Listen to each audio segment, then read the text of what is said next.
வணக்கம். இப்போ இந்த வீடியோ ப்ரெசன்டேஷனில் நம்ம MCX க்ரூட் ஆயில் மார்க்கெட்டில் இன்றைக்கி எப்படி ட்ரேட் பண்ணலாம் அப்படின்றத பற்றி பார்க்கலாம்.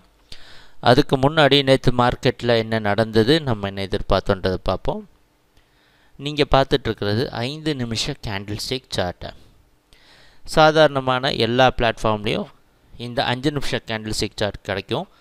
உங்களுக்கு தெளிவான ஒரு ஐடியா கிடைக்கணும் அப்படின்றதுக்காக இந்த கேண்டில் ஸ்டிக்கோடைய ஸ்கேலை சுருக்கியிருக்கிறோம், அவ்வளோதான். நம்ம இந்த வீடியோ அனாலிசிஸில் உங்கள் எல்லாருக்கும் தெரிஞ்சிருக்கும், கடைசி 3 நாளுடைய ப்ரைஸ் ஆக்ஷனை மட்டுமே வச்சு டே ட்ரேடிங் பண்ணுறதுக்காக இந்த வீடியோ ப்ரெசன்டேஷன் நம்ம ப்ரெசென்ட் பண்ணிகிட்ருக்குறோம். இதில் எந்த ஒரு டெக்னிக்கல் டூலும் யூஸ் பண்ண போகிறது கிடையாது. யதார்த்தமாக சப்போர்ட் ரெசிஸ்டன்ஸை எப்படி வரையணுன்றதை வரைஞ்சி அது மூலமாக ட்ரேட் பண்ணுறது தான் இந்த வீடியோ அனாலிசிஸோட நோக்கம்.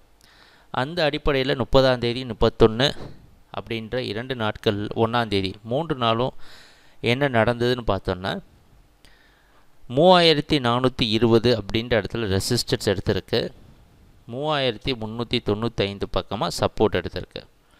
அதுக்கு அடுத்த நாள் பாருங்கள், 30ஆம் தேதி ஃபுல்லாகவே இந்த இடத்துல சப்போர்ட் எடுத்திருக்கு. ஆனால் எதிர்பார்த்த மாதிரியே மேலேருந்து ரெசிஸ்டன்ஸ் எடுத்து கீழே வந்திருக்கு. குறிப்பிட்டு நோட் பண்ண வேண்டியது 3394 பக்கமாக இது சப்போர்ட் எடுத்திருக்கு அப்படின்றத. அடுத்த நாள் பார்த்திங்கன்னா, மார்க்கெட் இதை விட்டு கீழே பிரேக் அவுட் ஆகிற சமயத்தில் கொஞ்சமாக இந்த இடத்துல போய் ரெசிஸ்டன்ஸ் எடுத்துகிட்டு வந்திருக்கு. அதையும் நம்ம நோட் பண்ணியிருக்கோம். ஒரு தடவை மேலே போயிட்டு இந்த இடத்துல ரெசிஸ்டன்ஸ் எடுத்து கீழே வந்திருக்கு. ஸோ இந்த இடம் 3395 அப்படின்றது மறுபடியும் ஒரு ரெசிஸ்டன்ஸாக இருந்திருக்கு. பார்த்திங்கன்னா, முன்னாடி சப்போர்ட்டாக இருந்தது, ரெசிஸ்டன்ஸாக இருந்திருக்கு. நேற்று மார்க்கெட்டில் மிகப்பெரிய ஏற்ற இறக்கம் எதுவும் இல்லாமல் இருந்திருந்தாலும் இந்த இடத்தை டார்கெட் பண்ணி ப்ரைஸ் ட்ரேட் ஆகிட்டு இருந்தது அப்படின்றத நம்ம நோட் பண்ணோம். அப்படின்னா இதில் என்ன தெரியுது, இந்த இடத்துல ஒரு சில பேர் வாங்கவோ விற்கவோ இந்த இடம் கொஞ்சம் முக்கியமான இடமா நமக்கு மாறுது. அந்த அடிப்படையில் டே ட்ரேடிங் பண்ணுறப்ப நம்மளுடைய நோக்கம் என்ன அப்படின்னா, நம்ம முன்னாடி சொன்ன மாதிரி 3 நாளுடைய ட்ரெண்டை வச்சு மட்டும்தான் பார்க்குறோம். பெருசாக long term trend, short term trend அப்படிலாம் பார்க்குறது கிடையாது. அதனால் இந்த 3400க்கு மேலே ப்ரைஸ் ட்ரேட் ஆகிறப்ப 3425 அப்படின்ற அடுத்த ரெசிஸ்டன்ஸை தொடவோ இல்லை அதை பிரேக் பண்ணி 3460 பக்கமாக தொடுறதுக்கு வாய்ப்பு உண்டு.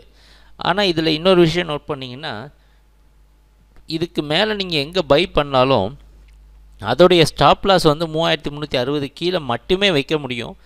ஏன்னா இதுக்கு நடுவில் எந்த விதமான சப்போர்ட்டோ ரெசிஸ்டன்ஸோ கடந்த 3 நாட்களாக ஃபார்ம் பண்ணலை.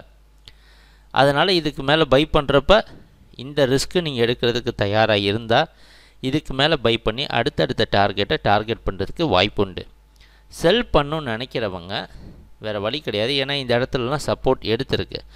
ப்ரைஸ் இதை விட்டு கீழே வரப்போ 390 3380 அப்படின்ற இடத்துல வரப்போ செல் பண்ணிட்டு இந்த மேலே இருக்க ஜோனை மட்டுமே ஸ்டாப் லாஸாக வச்சு 426 மேலே ஸ்டாப் லாஸ் வச்சு ட்ரேட் பண்ணலாம். இந்த 2 வாய்ப்பு உண்டு. ஏன்னா மார்க்கெட் கடந்த 3 நாளாக ட்ரேட் பண்ண நடுத்தர ஜோனில் ட்ரேட் ஆகிறதுனால ஓரளவு இந்த 2 வாய்ப்புகளும் மார்க்கெட்டில் நடக்கிறதுக்கு வாய்ப்பு உண்டு. ரொம்ப ஸ்ட்ராங்காக செல் பண்ணணும்னு நினைக்கிறவங்க கரெக்டாக 3360 வரப்போ செல் பண்ணிவிட்டு அடுத்த ஜோன் மேலே ஸ்டாப் லாஸ் வச்சிங்கன்னா கண்டிப்பாக உங்களுக்கு லாபம் வர்றதுக்கான வாய்ப்பும் இருக்குது. அதனால் மார்க்கெட்டில் பையிங்க்கு சாதகமாக முதல்ல மாறுறதுக்கான வாய்ப்புகள் கொஞ்சம் தெரியுது. ஆனால் அதோட ஸ்டாப் லாஸ் என்னென்னு சொல்லியாச்சு. ட்ரெண்டுக்கு சாதகமாக ட்ரேட் பண்ணால் இதுக்கு கீழே வரப்போ நீங்கள் ட்ரேட் பண்ணலாம். அதுக்கு உண்டான ஸ்டாப் லாஸும் தெரியுது.